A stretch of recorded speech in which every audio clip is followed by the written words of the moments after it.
नववर्ष पहला বৈশাখ 1433 ঈশ্বরের আপনাদের অনেক অনেক शुभकामना शुभेच्छा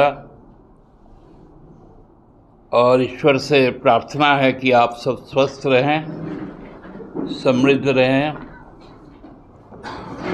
और आगामी दिनों में और भी आप उन्नति के रास्ते में आगे बढ़ें।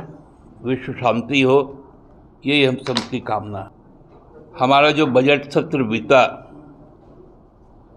19वीं लोकसभा का, उसका एक एक्सटेंडेड 3 दिनों का सत्र कल से आहूत, जिसमें 131वां संविधान संशोधन आने जा रहा है। बात आई कि दिसंबर 23 में जो महिला आरक्षण विधेयक आया था, उसको 29 में लागू करने के लिए यह सत्र आहूत था। क्योंकि दिसंबर 23 में ही संविधान संशोधन करके इसका प्रावधान कर दिया गया था, न एक और संविधान संशोधन का विधेयक आना, ये भयंकर साजिश का एक शुरुआत है। दिसंबर 23 में जब संसद में नारी शक्ति वंदन अधिनियम अर्थात महिला आरक्षण विधेयक 33% आरक्षण की बात कही गई थी, हम विपक्ष में थे, आज भी हम विपक्ष में, मगर विपक्ष सत्ता में नहीं, लेकिन विधेयक के पक्ष में थे। हम लोगों ने कहा था कि इसको 29 तक आप क्यों ले जाना चाहते हैं, ये 24 में ही जब चुनाव हो रहा था तो आप लागू कर देते, मैंडेटरी हो जाता। हर राजनीतिक दल जो अपने जो भी उम्मीदवार देते हैं उसमें 33% महिलाओं को दे देते। लेकिन तब सरकार की तरफ से तर्क दिया गया, नहीं, हम 25 में जनगणना करवाएंगे और 24 के चुनाव में और चुनाव के बाद उन्होंने कहा कि हम जातीय जनगणना करवाएंगे, तब ये आरक्षण को लागू करेंगे। बात है, हमने कहा कि हम तो चाहते ही थे कि जातीय जनगणना हो, लेकिन 25 बीत गया, 24 बीत गया था 6 महीना, 25 का 12 महीना बीत गया, 26 का 1/3 महीना बीत गया। कहीं से भी जनसंख्या जो सेंसस होता है, जनगणना, इसकी बात आई क्या? तो फिर ये आरक्षण आप लागू कैसे करेंगे? ना आपको है कि आपको परिसीमन करना है।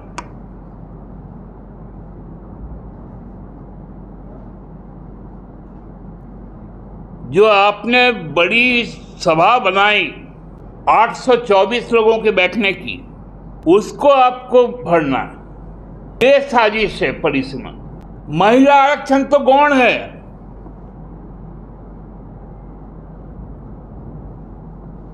आप महिला आरक्षण देंगे, यदि जनसंख्या आपको मालूम नहीं है, इस देश में कितने आदिवासी हैं, जनजाति हैं, अनुसूचित जाति हैं, ओबीसी है, इकोनॉमिक बैकवर्ड है, तो फिर आप कैसे उनके बीच में बंटवारा होगा सीटों का? संविधान के ऊपर फिर आघात हो जाएगा, प्रादेशिक संतुलन बिगड़ जाएगा। हम जैसे छोटे राज्य, दक्षिण जैसे राज्य जहां जनसंख्या नियंत्रित की गई,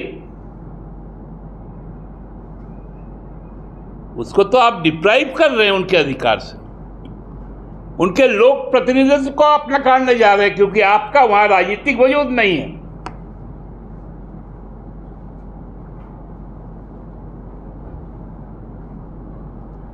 आप वैसे राज्यों में सीटों की बढ़ोतरी करेंगे जहां आपका वर्चस्व है, और वैसे राज्यों में आप लोक प्रतिनिधित्व को समाप्त करेंगे जहां आपका वर्चस्व नहीं है।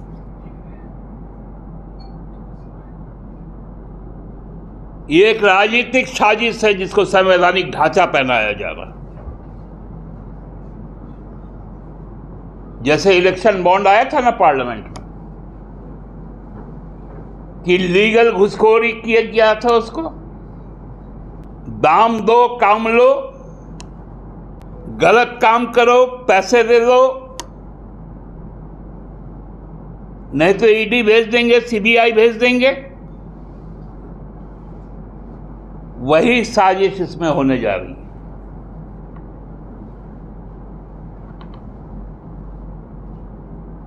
महिलाओं के साथ धोखा होने जा रहा है,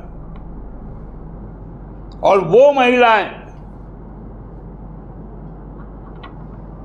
जो अनुसूचित जनजाति की है, अनुसूचित जाति की है, पिछड़े वर्ग की है, अति पिछड़े वर्ग की है, इकोनॉमिक वीकर सेक्शन की है, आप उनके रिप्रेजेंटेशन को नकारने जा रहे हैं। क्योंकि जिस प्रकार का चुनाव आयोग आज है, उसी तरह का आपका डिलिमिटेशन कमीशन भी आप बनाने जा रहे हैं।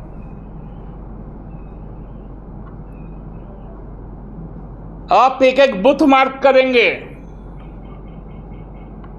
कि इस बूथ से हमारा वोट नहीं है, उस बूथ को आप बांट देंगे, कई टुकड़ों में बांट देंगे,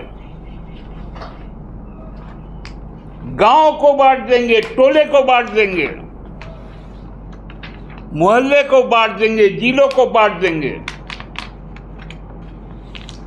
ये खतरनाक साजिश कल परसों नरसों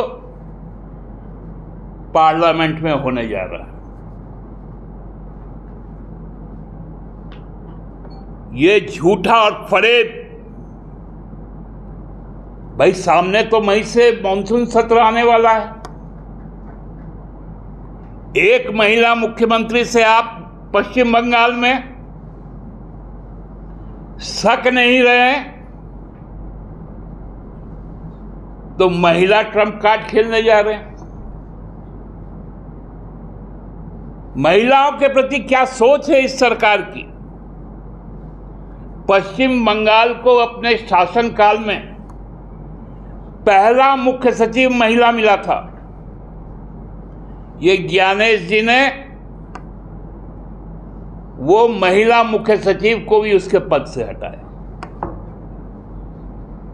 ये है ज्ञानेश जी और मोदी जी की सच्चाई, अमित शाह जी की सच्चाई।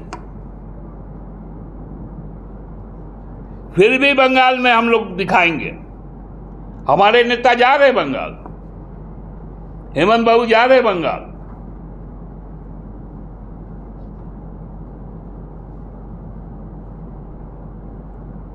ये एक संविधान को सामने करके, संसद को सामने करके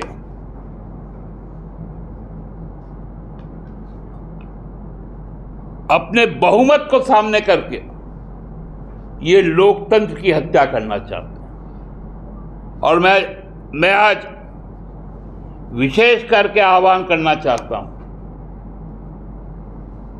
यदि चंद्रबाबू नायडू जी यदि ईमानदार हैं आंध्र के प्रति, तो आंध्र के साथ जो वंचना होने जा रहा है, तत्काल आप समर्थन वापस लीजिए।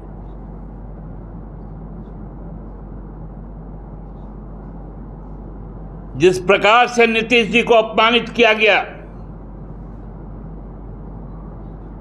3 महीने में उनके नाम पर चुनाव जीतकर उनको ढकेल दिया गया।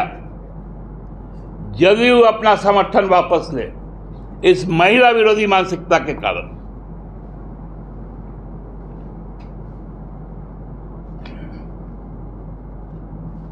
और तब सरकार इस बिल को पास करके दिखाए। क्योंकि कोई भी यदि सचेतन आदमी होगा,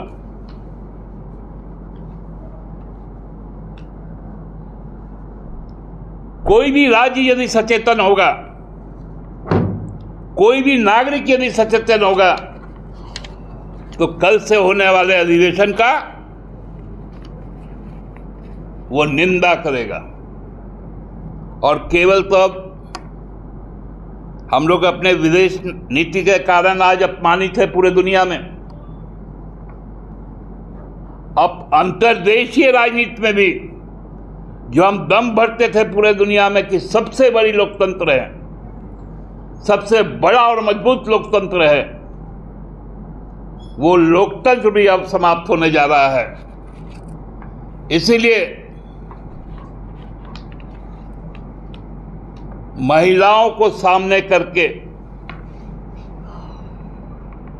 जो संविधान के साथ छेड़छाड़ होने जा रही है, लोकतंत्र को समाप्त करने का एक स्पष्ट खाका तैयार किया जा रहा है, उसका हम विरोध करते हैं। धन्यवाद। तो विरोध का क्या रहेगा स्वरूप? मतलब कि हम लोग तो सबसे पहले चाहते हैं कि जनसंख्या जनगणना हो, पॉपुलेशन सेंसस हो, जिसमें जातीय जनगणना हो, तब जाके पॉलिसी बनो। कई रास्ते हैं, संसद के अंदर में भी हम इसके खिलाफ रहेंगे, सड़क पर भी रहेंगे।